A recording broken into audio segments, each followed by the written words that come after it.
This bulletin is coming.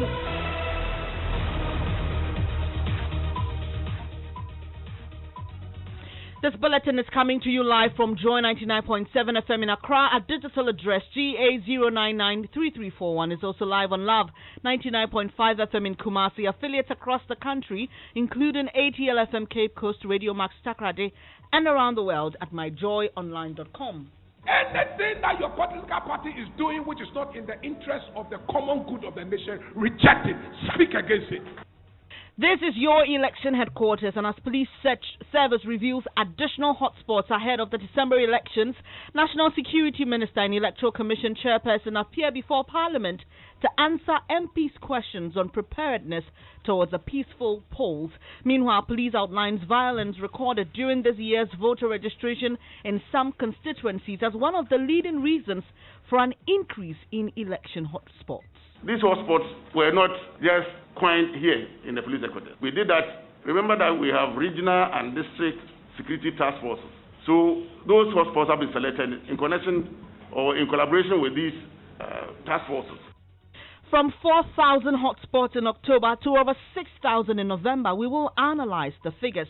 An onslaught on special prosecutors, both NDC presidential candidate and MPP chairman of Parliament's Finance Committee launched blistering attack on Martin Amidu in the wake of controversial corruption risk assessment on a Japa royalties deal. We'll hear from an anti-corruption campaigner who's been defending the special prosecutor's work. Later in sports, we'll hear from former Asante Kodoko striker Malik Jaber, who believes Legon City's new boy, Asamoah Gyan, will struggle at his new club. And Progressive People's Party is the latest to call for the resignation of Finance Minister Ken Ofori-Atta for his involvement in what it describes as stinking deals like Ejapa and the PDS. The Honorable Ken Ofori-Atta needs to take a long look in the mirror. He needs to go home now. He's in court, hands down. We've got details in a moment. Do stay. Thanks for your company. The details now. National Security Minister Albert Kandapah and Electoral Commission Chairperson Jin Mensah are expected to appear before Parliament to answer MPs' questions on the country's preparedness towards a peaceful polls. The invitation by Parliament follows concerns about violence potentially breaking out on election day. This is coming as the police service reviews additional hotspots ahead of the elections as it deploys more than 60,000 personnel on the ground. Let's head straight to Parliament. Parliamentary correspondent Joseph Opoku-Gakpo joins us. Joseph, we were initially made to understand that the minister and EC boss's appearance will be in camera. Has that changed? Hello, Joseph. Can you hear me? Manuel. Hello, Joseph. Manuel.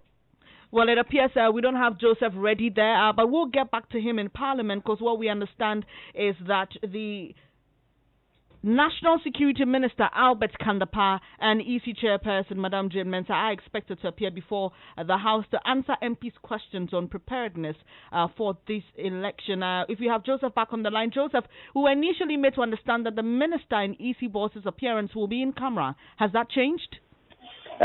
Well, it's all been that the appearance is actually not something that will be happening in camera. It's happening right in the gallery here, and the media is present, everybody is present. The National Security Minister started his address just about 3 minutes ago.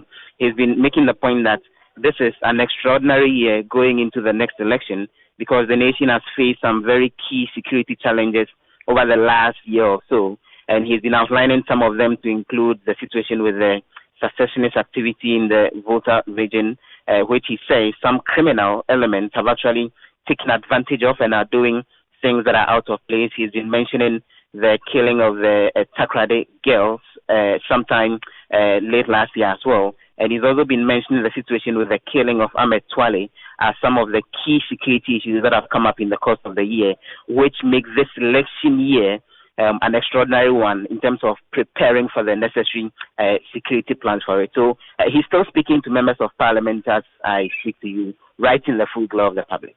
Joseph, we are also expecting to have the NCCE boss and the NMC boss as well. What should we expect from them?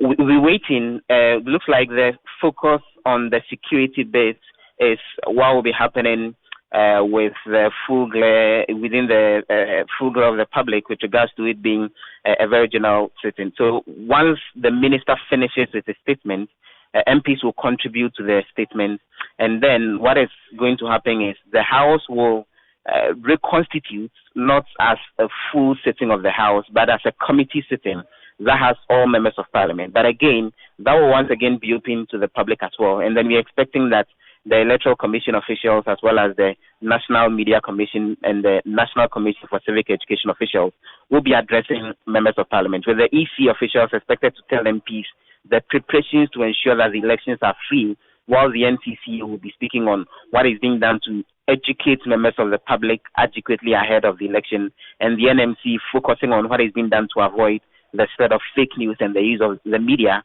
to cause any problems even as the election approaches. So all of that is expected to unfold in the next few minutes once the National Security Minister finishes his presentation and MPs go ahead and contribute to that particular statement. Parliamentary correspondent Joseph Opoku-Gakpo there. Earlier, MP for South Dai, Roxanne Dafiamepo, and MP for Mpresa, Sete Champong, told host of AM show Mama Viosu Obwaje what they will be asking the EC boss and National Security Minister. How ready are we in respect of ensuring that all can go home and sleep? How best can we do this than to hold a conversation amongst ourselves as a people? And the People's Forum is Parliament. So I am encouraged by the decision of Right Honourable Speaker, the Executive, His Excellency the President, who is managing from that end, that we hold this crucial meeting. And I'm sure in there we will get every opportunity to pierce and ask anything important in respect of what is happening in Ghana today, what we have heard and seen in times past. How are we approaching that based on what has been happening? I read sometime this week that the police, for instance, are mentioning in excess of 500 polling stations as being hotspots in the Volta region alone. And as Volta MPs, we have been questioned. Our people are calling us. We need to have details on these polling stations and take the appropriate steps to be able to forestall any such crisis in these respective polling stations. So we'll look forward to these briefings.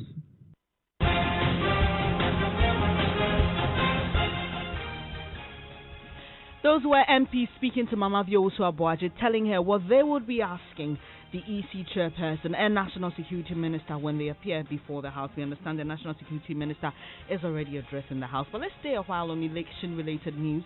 Last month, the Ghana Police Service identified areas where violence is likely to erupt during the presidential and parliamentary elections. A total of 4,098 hotspots were identified, with the Ashanti region leading with most constituencies prone to violence. At a media briefing on November 4, however, the Inspector General of Police, James Opon-Bueno, announced that number has risen from 4,000 to over 6,000 in November. Now, before we hear from him on what accounted for the rise, head of our security desk, Gifty Andwapia, joins me in studio. So, Gifty, let's first take a look at these hotspots.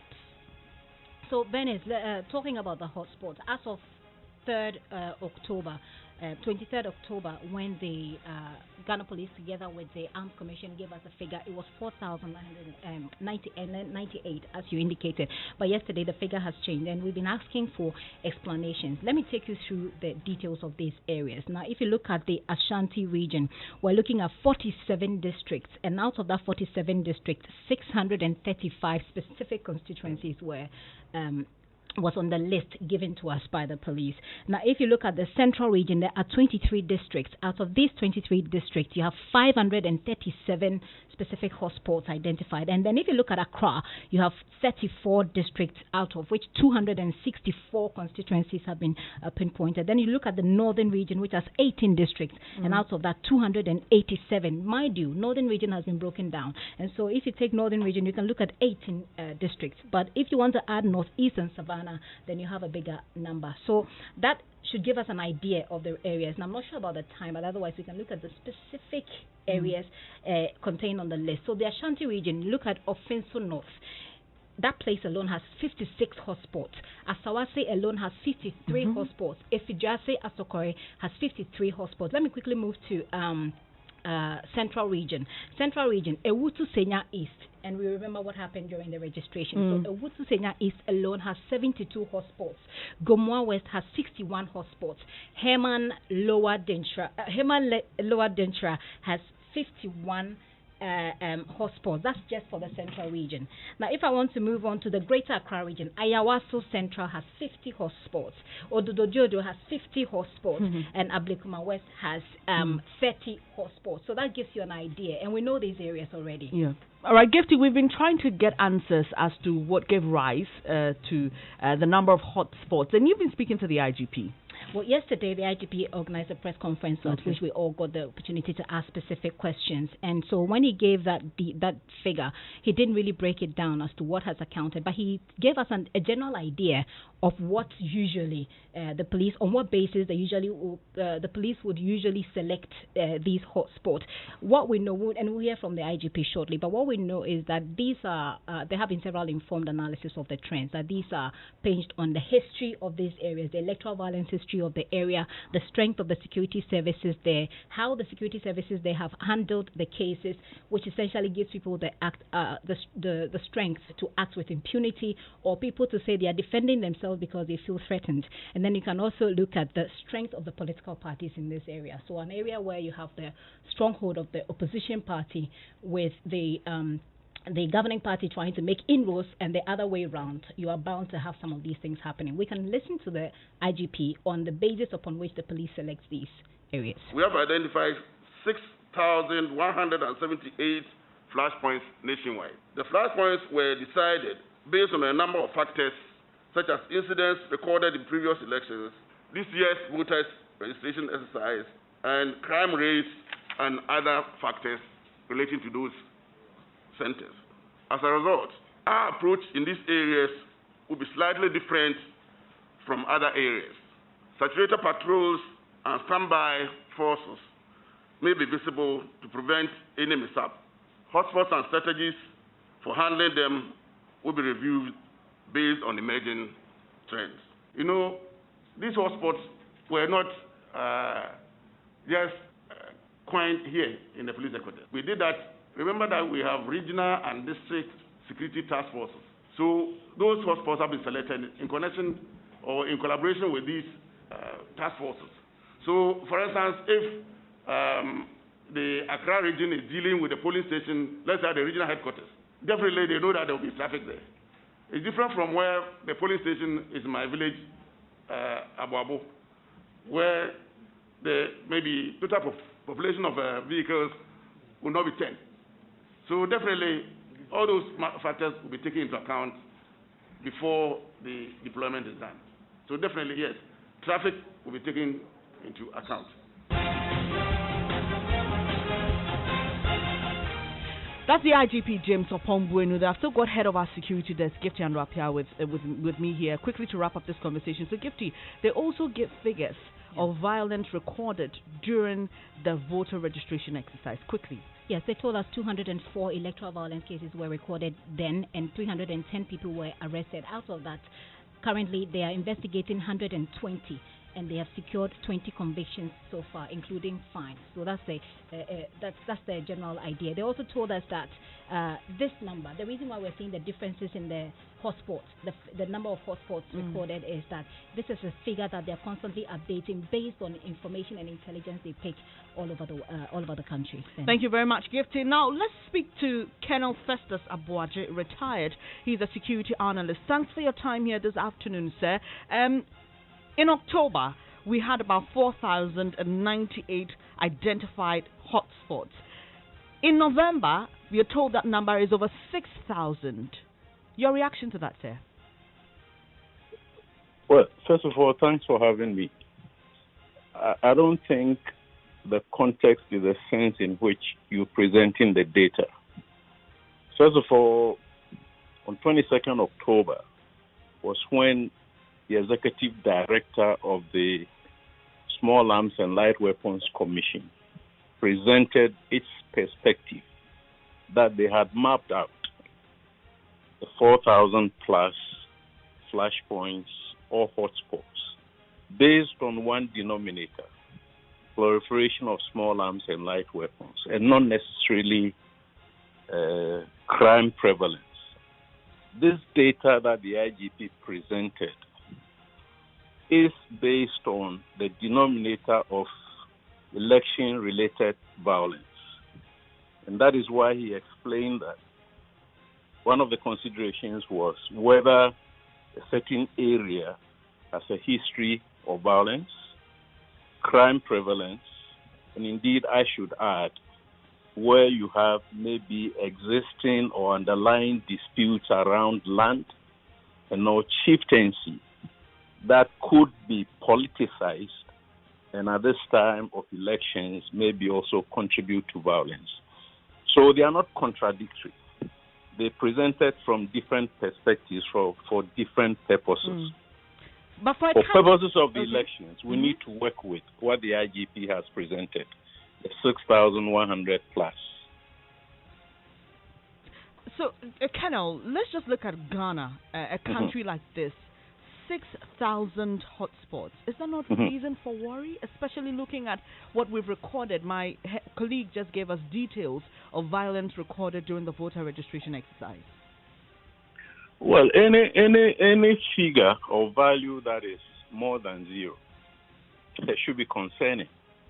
Indeed, after this, I'm going to work out the percentage. So you divide 6,000 plus hotspots, or you divide the 33,368 ballot stations plus the 205, is it, collation centers, and work out what the number of hotspots represent in terms of percentage. My sense is that there should be no violence, period, as a democratic society. So to the extent that we have 6,000 areas that we need to be very, very mindful of, it is concerning. Now let me add, I think many of us have followed the CDD survey report. And I think one of the pages or slides indicated that 1 in 5 Ghanaians were very comfortable with the incidence of violence as long as the person or party they supported won. In other words, peacefulness or peaceability was not their concern. So there are underlying reasons why this violence is going on. That a certain number of Ghanaians are prone to violence, and that is what this police preparedness is seeking to address. We should be concerned. But I'm sure that if it continues, the next time we're having this conversation, we would be talking of more than 6,000. And indeed, in 2016 or 2012, for that matter, I doubt whether there were 6,000 plus hotspots. We need to do that kind of analysis to see how the flashpoints are escalating. All right, Colonel, let's quickly wrap up this conversation. Yesterday, the IGP spoke about the strategy. We understand that over 62,000 personnel, obviously some coming from the military and other agencies, are going to be policing the election. He didn't give too much details, but to say they were going to respect the 100-meter distance and all from the ballot box. But today, the National Security Minister is in Parliament. What do you expect in terms of our strategy moving into the elections and dealing with violence that may erupt from these hotspots? Well, I've always emphasized that when you want to address a problem, you deal with the root causes. The root causes, or some of the root causes of political violence, come from the corridors of power, i.e. political parties and those who wield that power. So what the minister is going to say must have something to say about how we're going to implement this Act 999 and other relevant provisions.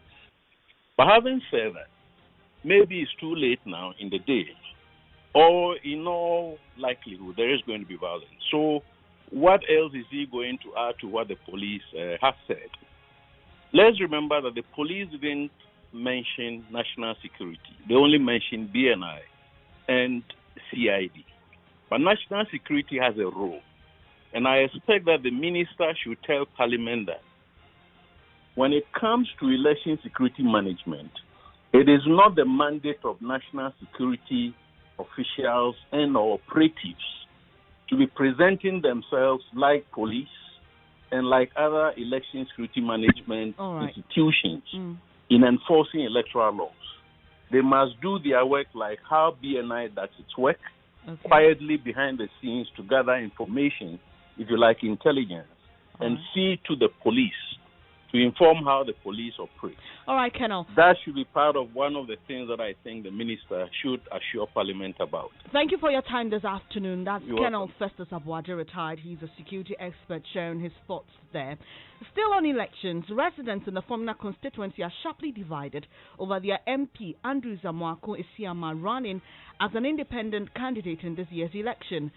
The MP has filed with the Electoral Commission as an independent candidate after losing his MPP primaries against admonition by President Akufo-Addo and other top members of the NPP. The party has since expelled him and are asking Parliament to declare his seat vacant, although no action has been taken yet in relation to that request. Here are some residents of the Fomna constituency speaking to Joy News. So we believe that what lawyer has done, he can do more. With or without the NPP, it's about your mindset, it's about your purpose. So we want him to do more so that we can also have more development here. We have a lot of youth here. We want somebody who can inspire us, and that is what lawyer is doing. My area, I can't tell of what lawyer Sema has done in my own town. If you take Fomna constituency, that's the biggest town in Fomna constituency, but not a pin that lawyer has provide for the town. So I can't tell about the development that he's boasting of. For now, all my intentions is to vote for Christina Amarantin Barapu, the woman, because if you compare her to even the incumbent parliamentary candidate, the member of parliament right now, who is representing the constituency, I think she's already doing a lot. She has an organization called Crystal Foundation, and what this organization does is it grooms young people. Like, if you intend to learn a trade, a skill, this woman picks you up and then puts you through it for free. We voted for lawyer Andrew Zamwako Isiama last 4 years, and yes, so he's not delivering what we expected from him. And now he said he's an independent candidate. Because we cannot follow him. We follow him because he was an MPP man. Now he's not more in the party, so we can't follow him. Me a former NDC branch chairman, and I make a say. And when I mean, I'm saying no. So we are NDC, so we are MPP. And year 2020 there, so we are NDC no, so we are MPP no. Yeah, Kwama. Those were residents of the Fomena constituency. Tune in at 8 p.m. today for the battleground as we focus on that constituency. But let's take it to Parliament now. The National Security Minister, Albert Kandapah, is addressing the House, speaking about preparedness ahead of the elections. Very critical. Just as many other institutions and many other Ghanaians have been critical of what they do. Mr. Speaker, we do not get annoyed because of these criticisms. To me and to us, these criticisms are the consultancies that you don't have to pay for. You just have to receive them in good faith and in the quiet of your bedroom, review them and see which ones you can take on board. I'm encouraged by the activities of the security and intelligence agencies. I'm convinced that we're going to have a election that will be free and fair. I'm convinced that we are not going to have any violence. As we have already said, anybody who is thinking of engaging in violent activities should be informed that the security and intelligence agencies will be there for them, and it will not matter where they are coming from. This we promise Ghana. Mr. Speaker, I want to thank you. I want to thank the House. I want to long live Ghana, and I want to say, may God bless us all. I thank you, Mr. Speaker. Thank you very much, Minister, for your briefing.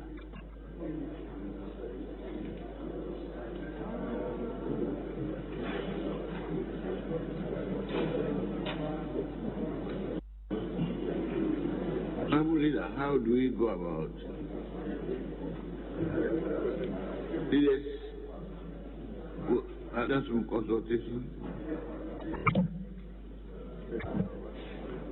Mr. Speaker, where the majority leader was reaching out to me to consult on the matter, and there's some understanding that the ranking member on Interior will make some comments, then the chairman for the Committee on Defense Interior. There are other major stakeholders that will have to listen to, including the Electoral Commission. Then after their comments, I may just brief comment with the majority leader. Then we recline to Committee of the Whole to hear the others. That's Harun Idrisu there. He's Minority Leader in Parliament. Earlier you heard Albert Kandapah, National Security Minister. This is the Midday News here on Joy 99.7 FM with me, Bernice Abu-Baidoo Lansah. We've got more for you to stay. Sikakoko, gold. Anase a form a goodie, a chedia or domankuma, edia dom Ghana. Inti enyame wama se mirebi etwem. Aye fre Ghana Gold Coast. John Dramani Mahama say, small scale mining industry no ebetumi ama nipa opepe ba ho adwuma 1 million jobs. Inti what the wana enye suahunu e Takwa School of Mines e beka small scale miners no ho na wono maboa won e wo sika kokko ni tuo mu na obia anhwede ne nkwa se wo tu wi a wono be kyerɛkyerɛ won ama wakatakata amena no nyinaa so asan adua nnua na asase no ansɛe we e asempa enti tuabapa former John Dramani Mahama ene NDC e sanse small scale mining industry no emma nyuma.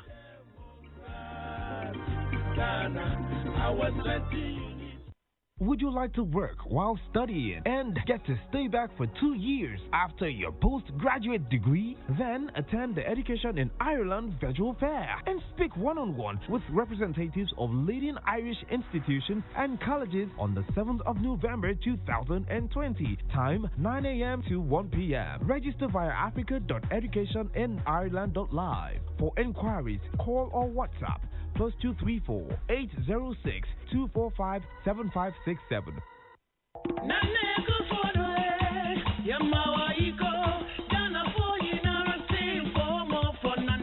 Fellow Ghanaians, the stakes are high for our country this December. Don't stay home. Remember, this election is about your future. Which of the candidates will you trust with managing our economy better? Which leader can give us free SHS and enhance the education of our children? Who can you trust to protect us during dark periods such as COVID-19? Who has the competence to protect our economy, build roads and dams? Do you remember the dark periods of Doomsaw, Create, Loot and Share Brigade? This December, remember we cannot afford the risk. Let's vote for Nana Akufo-Addo and the NPP to protect our progress.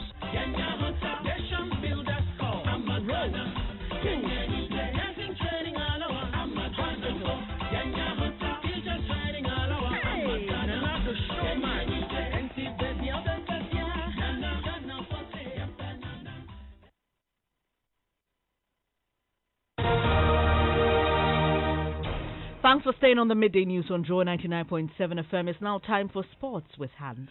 Thank you, Bernice. And former Asante Kotoko striker and winner of the 1970 African Club Championship, Malik Jaber, believes Legon City's new boy, Asamoah Gyan, will struggle at his new club. The former skipper of the Black Stars has taken a comeback to the local scene, signing for Premier League side Legon Cities in a deal worth reportedly $1 million. Jaber, who until recently coached the national under-23 team, stated Asante Kotoko would have been the ideal destination for Ghana's all-time top scorer instead of Legon Cities. He spoke to Love FM's Delali Atiasi. So for you, his comeback is good for the local league? It's good, but I wish he had come to Kotoko. Because I've seen his heart is with Kotoko. But maybe we don't have money to take him. I don't know how. But I wish maybe he came to Kotoko. If he had come to Kotoko, he would have had things much easier. I'm going to struggle in that small team. Why do you think he's going to struggle? He will struggle because he's in which city? Legon City. Legon City. Who knows Legon City in Africa? Who knows Legon City even in our hierarchy? Those who come up, they are now struggling to come up. It's a new team. It's not their fault. They are a new side struggling to make it. So it means he will struggle there more than if he had come to a bigger club like Kotoko. That's former Asante Kotoko player Malik Jabir. That's your sport. Thanks, Hans. And the time to own a house is now. That's according to an executive director of EcoBank, partners of this year's Joy News Habitat Fair.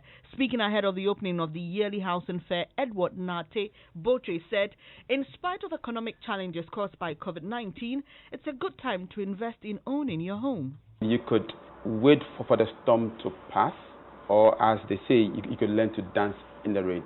This is a time where the prices of most houses has come down, and if you want to get in, perhaps this might be a good time to consider to then want to get in.